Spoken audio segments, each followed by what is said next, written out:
Welcome to the Soul Archaeology podcast, a space for connection, resonance, witnessing, and learning. Together we'll harvest medicine from the spiral of life, sharing conversations with other embodied humans who have navigated their own initiations and found alignment with their true soul essence. With weekly astrology, energy updates, embodied conversation, and channeled teachings, this is a space for you to land and find resonance with the spiral of your own soul.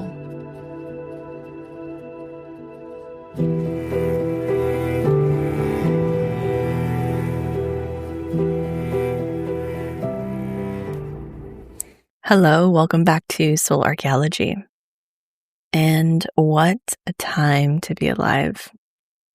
It has been so interesting tracking this energy and just kind of, tracking it in my own body, tracking it through the collective, noticing my own experiences and how I'm interacting with it and how I'm noticing others and just seeing, the reflection of these transits in other people's lives and how they're mirroring something deeper on the physical plane and the collective field.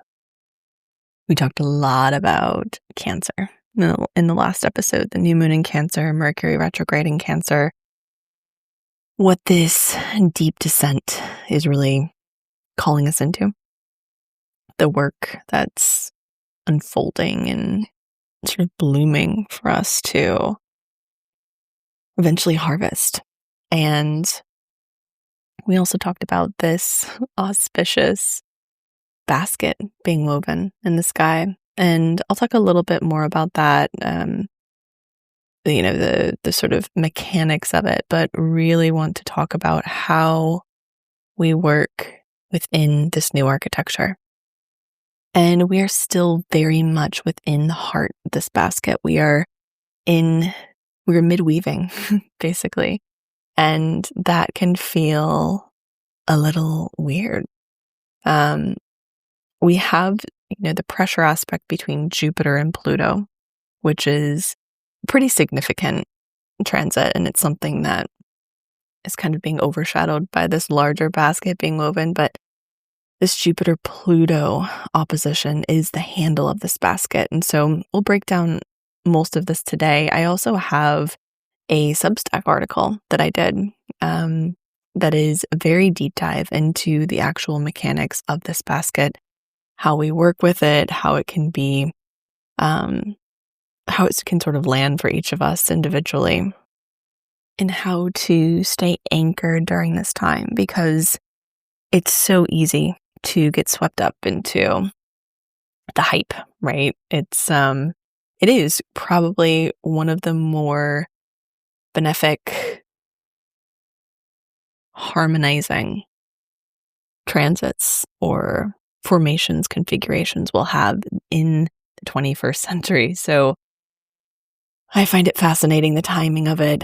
And there's a lot of hype around it, which is not a bad thing because it actually is really significant and incredibly powerful in the potential that it holds. And it does not erase, or it's not meant to pull us out of our work, chop wood, carry water, the inner work, the work we do every single day, the work we show up for, what we're tending. If anything, it's creating a beautiful container for that work to maybe accelerate, to start to take shape and form in a more magnified, accelerated way. This basket is being woven by the outer planets, minus Saturn. And these are slower moving planets. They sort of rule larger life experiences. They rule collective pieces. They aren't the type of thing we will notice unfolding in our daily lives as much. We can certainly feel them. I think we can interact with them. I think when we have an outer planet shift direction or shift gears, either stationing direct or retrograde, we can certainly feel that, but it's not something that we're interacting with in the small details of our lives. Those are more personal planets, the planets closer to Earth and the sun, that we'll notice more. Jupiter in this configuration is the closest to us, and that changes, of course, every year. We just had it shift into Leo, so we're in new territory and new terrain. Jupiter, when it retrogrades, it does not retrograde back into the old sign, so it will retrograde later this year, but stay in the sign of Leo. And it gained ground pretty quickly. It moves really fast through the sign of Leo, and then it retrogrades this fall and pulls back. So we have it covers a lot of terrain in a short period of time. And we have the South Node entering Leo next week, the North Node entering Aquarius. So there's a sort of a seismic shift happening. And when we think about how we are engaging with this basket, it's important for us to look at, one, where it's landing in our charts, and I'll talk about that.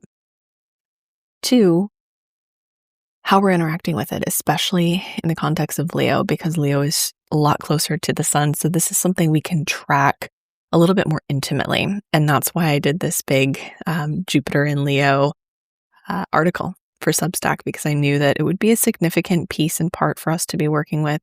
We also have our first eclipse in Leo in August, which I'll be talking more about as well. We are quite literally leaving the intensity of this basket, right? This basket is weaving for really until 2028. It's been weaving until, since 2025. It will continue to weave through 2028. These are slow moving planets. So Pluto and Uranus in particular will be dancing for quite some time, that trine that they're forming.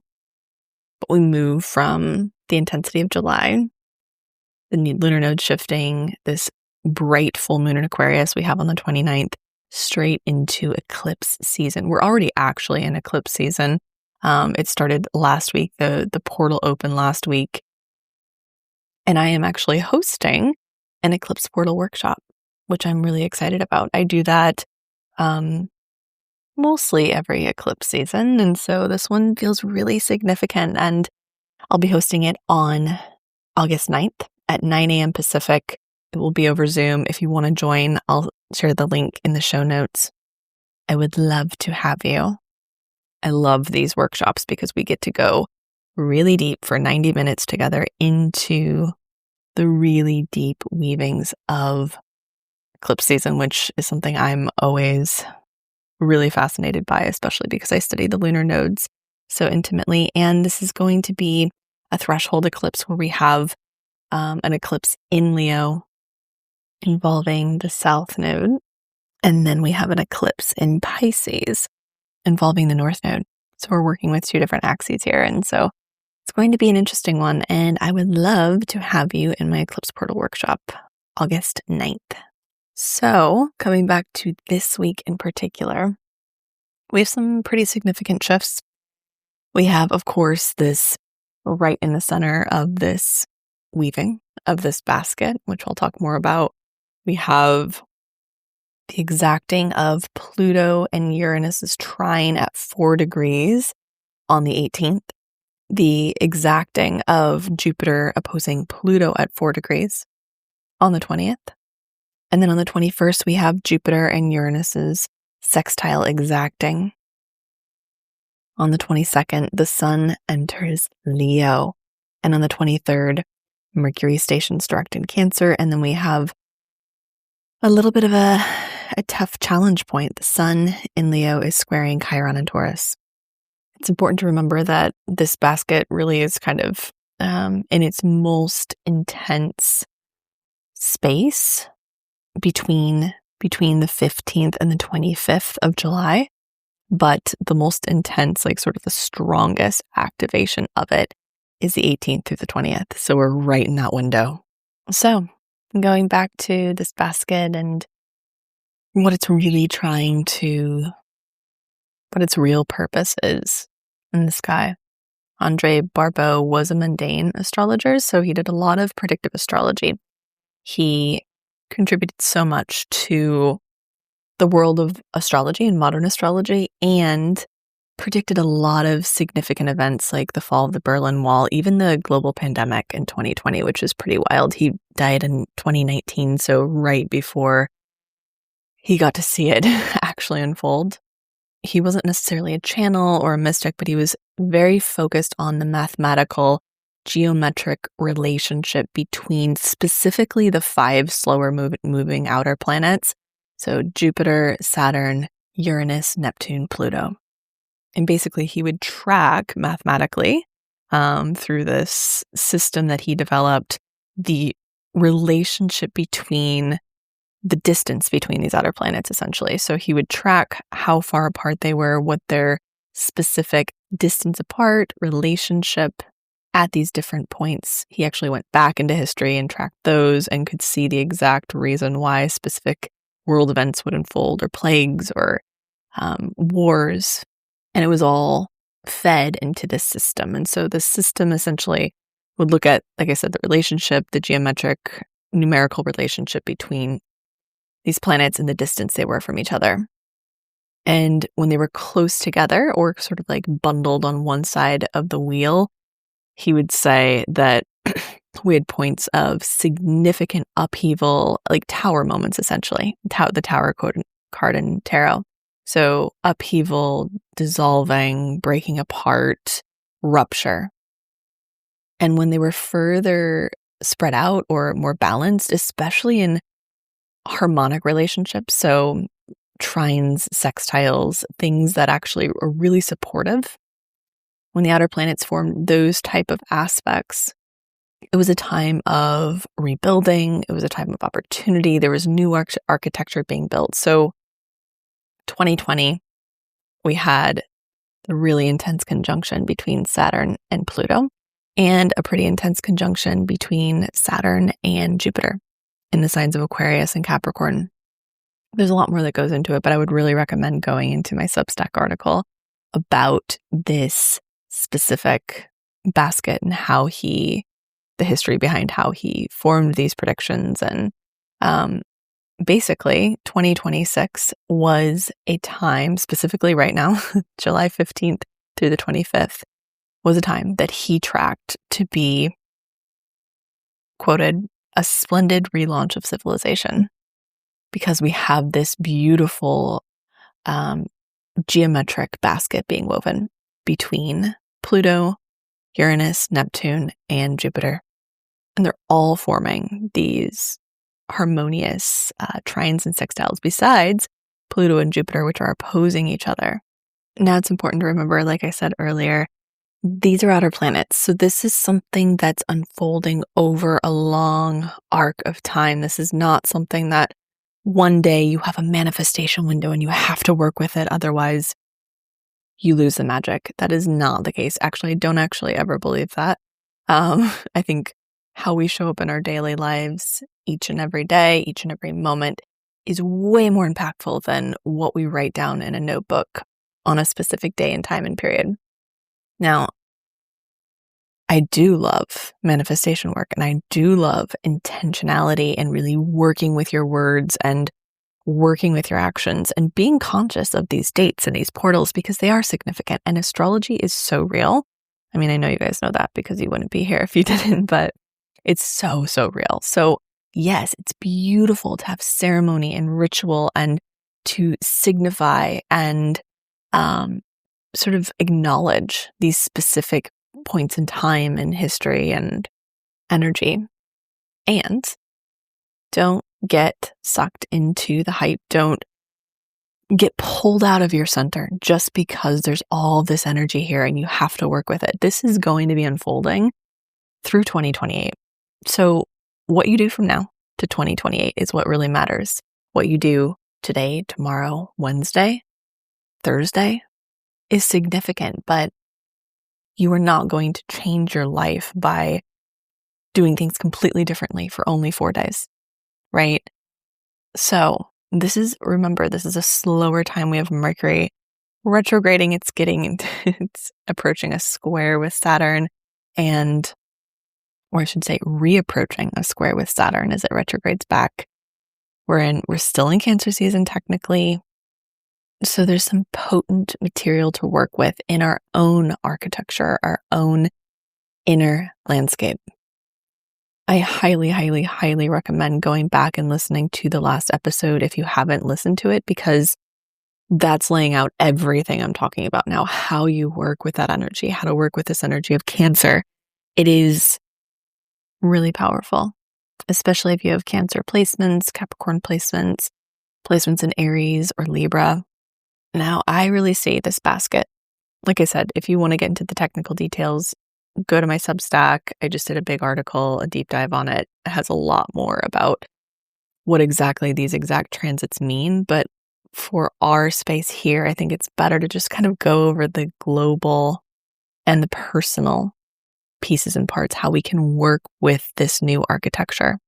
Basically, what's happening is our consciousness is being reworked. Our collective consciousness, our individual consciousness, a new container is being formed to hold a higher level of consciousness. Now, we know that often our internal shifts are what create new architecture.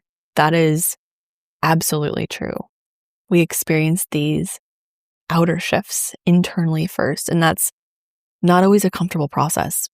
Sometimes we have to go back, over and over and over again. That's why retrogrades are so fruitful and powerful and helpful, because they do invite us deeper into deeper layers of ourselves, into deeper layers of our history, our consciousness, so that we can integrate and bring in more light, more awareness, so that we can become more whole, so that we can start to actually shift our internal state so that our external state also shifts. So being in a retrograde like we are now, it can feel very, very activating because we're going into the past. Cancer represents the past. It's the first dark house of the zodiac, so it's our first descent, and it feels like we're moving backwards in many ways. Now, that is just the sort of 3D construct playing mind games with us. We are not moving backwards. We're traveling deeper. And personally, oh my gosh, I've been met with so much old material. I'm also in the Midwest where I'm from. From St. Louis, Missouri, and, becoming a mother, all of these internal shifts happening unconsciously without my permission, basically, which is so beautiful. That's just how, the first stage of motherhood is surrender and letting go and letting these changes unfold within me automatically, autonomically. And also going back into my past, looking at the ways in which I interacted with things, what I truly want moving forward, how the past informs that. So many old relationships, old stories, old, mirrors and reflections. And some of it's really triggering. Some of it's really activating. And luckily I know and have the awareness around it. So I can say, oh, wow, how interesting this is coming back around. If I didn't know that, I would feel awful right now. But I'm just noticing it's a tender time. And so that coinciding with the fact that we're experiencing this high level shift in consciousness, this new architecture being formed in our collective consciousness is just kind of a trip. We think about this backwards and forwards motion. We're weaving the past and the future at the same time. So it's incredibly dynamic. It can even be disorienting at times because we're being asked to weave these future timelines when we're still going back and processing things that happened 10 years ago. Now, that's the journey of life. That is this evolutionary path we're on. It does not mean anything's wrong. It means that we're doing it correctly, that we are remaining open to the learning and the lessons and the beautiful medicine that this spiral is offering. This basket is the architecture through which consciousness evolves. So a new consciousness is being born through this basket. It could really be seen as a womb, honestly. And this womb is opening. We're in the birth portal of a higher level of consciousness right now. This does not happen overnight, but there is a portal of time where there's an opening, which is right now. After a major contraction, 2020, an opening to create new architecture. So we can see it everywhere. I think there's a surge in creativity and science, technology. I mean, this is Uranus and Gemini, but there's this rapid rate at which things are changing and evolving. And so much of this is unseen. So much of this we can't even pinpoint or touch or feel or identify. Some people probably can, but I think on a collective level, we are just sensing the acceleration and evolution. And it probably looks really scary, really chaotic, really dark, because it is, right? As we rupture this darkness, it has to come up, it has to come out, and then we replace it with light. So it's like why we have to stay conscious with these things. Now, don't get sucked into the doom and gloom. It does not serve. If there's one piece of advice to take from this podcast episode, we are weaving a new high level state of consciousness. We cannot get sucked into the density. Go tend to it, feel it, move with it, but do not stay there. Each of the outer planets plays a role. Pluto is the furthest from us, furthest from the sun.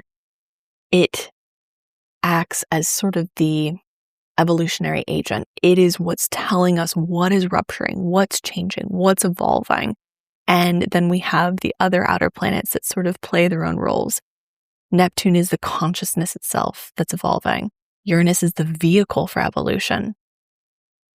Jupiter, like I said, is more personal. And we have this Jupiter opposite Pluto, 4 degrees, Jupiter at Leo, 4 degrees, Pluto and Aquarius at 4 degrees. We have this opposition, this handle of the basket. And this is helpful because it asks us to embody our role in this basket, our role in this new architecture that's being formed. How are we showing up for it? Pluto and Aquarius is, what are the systems? What systems are we creating? Are we in our ego? I mean, this is going to be highlighted even more next week when the lunar nodes shift. I'm going to talk all about this in my workshop as well. But this is where we get to bring it more to the personal piece and parts. And Neptune, Saturn, Uranus, they're doing their things. Actually, I'm pulling Saturn out of that. Saturn's at 14 degrees right now of Aries. And it's still, doing its work. Of course, we have that square happening between Mercury retrograde and Saturn, but it's not involved in this basket necessarily. So, but when we think about Uranus and Neptune, they're doing their things. We don't necessarily need to focus heavily on those two planets, but this handle is where we get to sort of grab the energy and say, what am I doing with this? Now, bringing it back to Jupiter and Leo, it is all about expression from the heart. Are you operating from the ego or the heart? I did a whole Substack article on Jupiter. I've done episodes on Jupiter and Leo. And I'll definitely be going into this significantly in the eclipse workshop too, because that is our first eclipse is in Leo. But it's really asking, how much more of life are you willing to inhabit? Will you allow your authentic self to become visible? Will you move from the heart rather than the ego? This opposition between Pluto and Jupiter, and when the lunar nodes land there as well, it's going to say, are you operating from selfishness, from the ego, from these old frameworks held within the old paradigm of wanting to get ahead, wanting to be seen, wanting to be heard, scratching and scraping and clawing your way to the top? We see a lot of that in the world right now. Or are you softening, surrendering, and trusting that your heart speaks truth? Are you letting that be the channel? It's like attaching a megaphone to your heart. That's what we want this Jupiter and Leo transit to feel like. I find it fascinating that there's this YAP challenge. I think I'm way behind because I never know anything about challenges or what's trending, but someone told me about the YAP challenge. I literally had no idea. But apparently it's like very popular to just go and start chatting and talking and yapping on Instagram. Maybe other social media sites too, I'm not sure. This is the shadow south node in Leo. Just doing something because it's trending. Doing something because you think you'll get more follows or more likes, or just yapping to yap. That is not authentic expression. Maybe you're sharing something that's truly authentic. Amazing. Maybe you actually enjoy yapping and that's part of your medicine. Wonderful. Share it. But if it's coming from this pressure to create, pressure to do, pressure to get ahead, it is the ego. So that's what I would be thinking about during this time is, are you operating from the ego? Are you operating from your heart? We also have this sextile between Jupiter and Uranus, full of potential, possibility, unexpected openings, breakthroughs, moments that feel expansive and even a little bit pushy maybe. There might be a desire to take a big leap.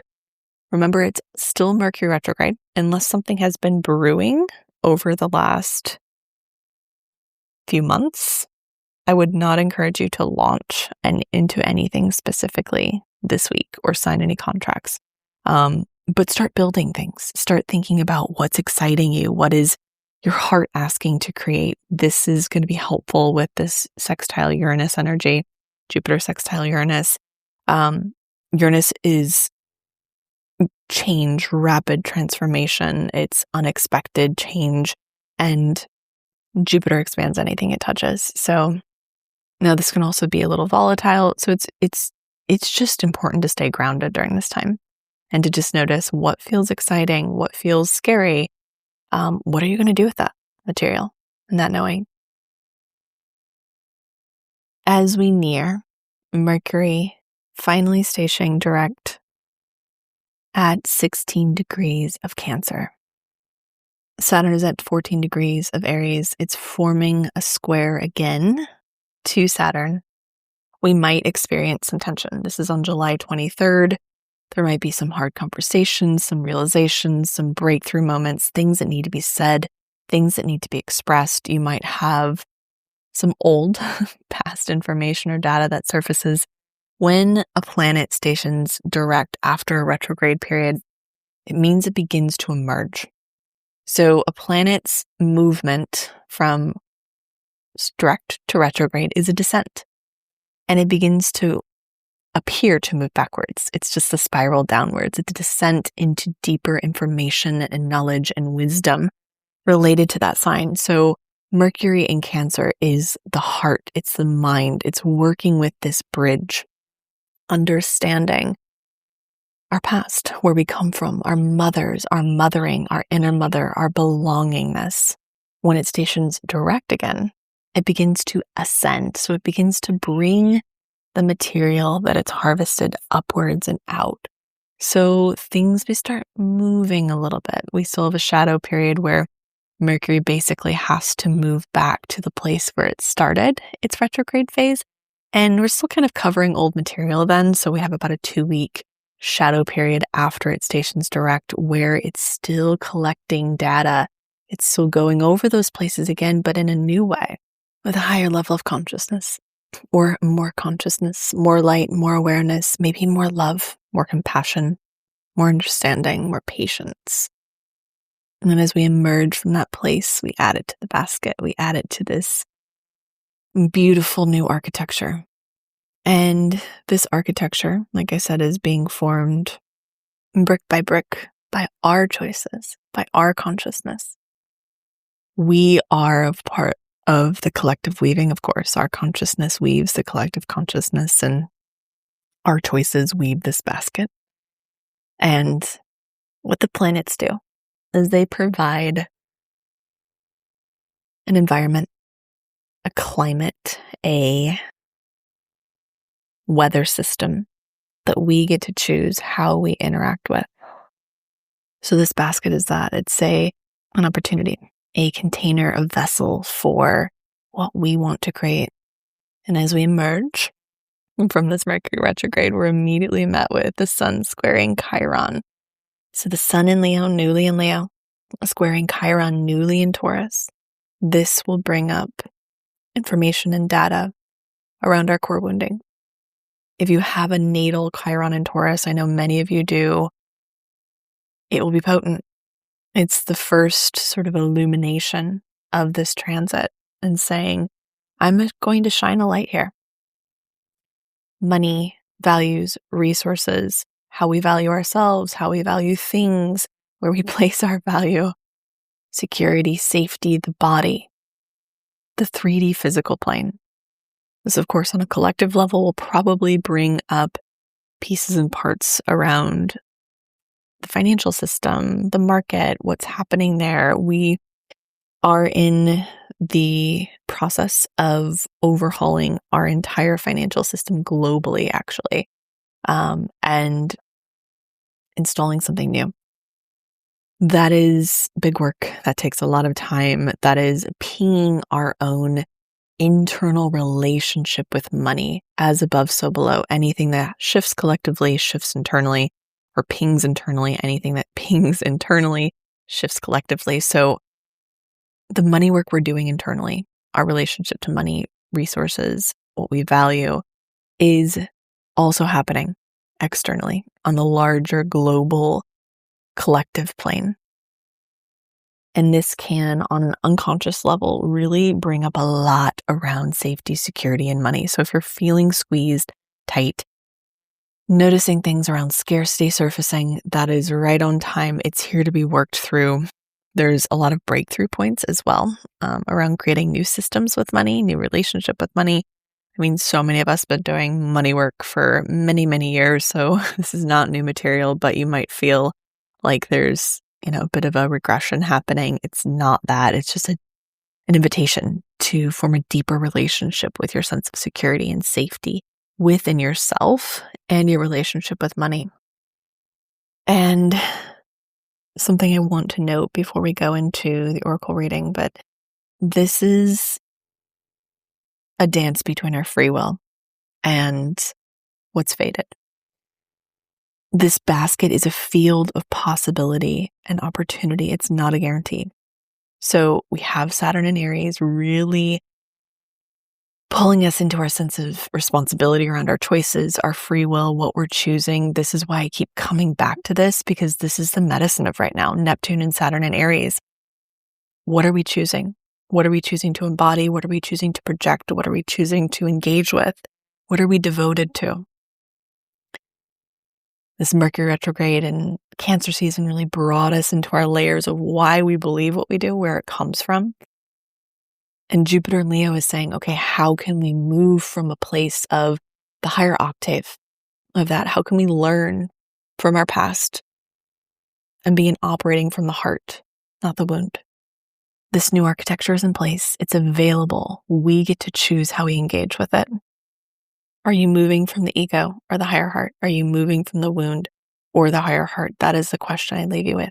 So just another reminder, you can join my Substack. It's $8 a month to get access to these deeper dive articles.